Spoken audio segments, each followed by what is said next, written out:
2021ல் திமுக ஆட்சி வந்த உடனே 2 கமிட்டி நியமனம் பண்ணாங்க. ஒண்ணு பொருளாதார முன்னேற்ற கமிட்டி. இன்னொன்னு சமூக நீதி கண்காணிப்பு கமிட்டின்னு சொல்லிட்டு 2 கமிட்டி நியமனம் செஞ்சிருந்தாங்க. அப்பொழுது திமுக தமிழ்நாடு அரசு நியமித்த இந்த கமிட்டியில ரகுராம் ராஜன், சுபவீரபாண்டியன் போன்ற சிறந்த வல்லுநர்கள்லாம் இடம்பெற்று தமிழ்நாடு அரசோட முன்னேற்றத்திற்கான வழிவகைகளை செஞ்சு வந்தாங்க. இந்த குழுவால ஜிடிபி என சொல்லக்கூடிய பொருளாதார வளர்ச்சி, தமிழ்நாட்டோடைய வளர்ச்சியும் மிகப்பெரிய உச்சத்தை அடைஞ்சிச்சு.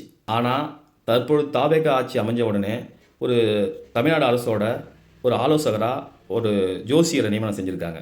மக்களுக்கு என்ன தேவை, கல்வி வளர்ச்சிக்கு என்ன தேவை, பொருளாதார வளர்ச்சியை நம்ம எப்படி கொண்டு போகணும், விளிம்புநிலை மக்களை எப்படி முன்னேற்ற பாதையில் கொண்டு போகணும் அப்படின்லாம் எந்த யோசனையும் இல்லாமல், எந்த திட்டங்களும் இல்லாமல் கஜானா காலி என சொல்லக்கூடிய ஜோசப் விஜய் அவர்கள் இந்த மாதிரி ஆக்கப்பூர்வமான செயல்பாடுகளை செயல்படுத்தி தமிழ்நாட்டை முன்னேற்ற பாதையில் செயல்படுத்தாமல் குறி சொல்லக்கூடிய, ஜோசியம் சொல்லக்கூடிய சில நபர்களை வைத்து தமிழ்நாடு அரசின் ஆலோசகராக நியமித்தது மிகப்பெரிய கண்டனத்துக்குரியது.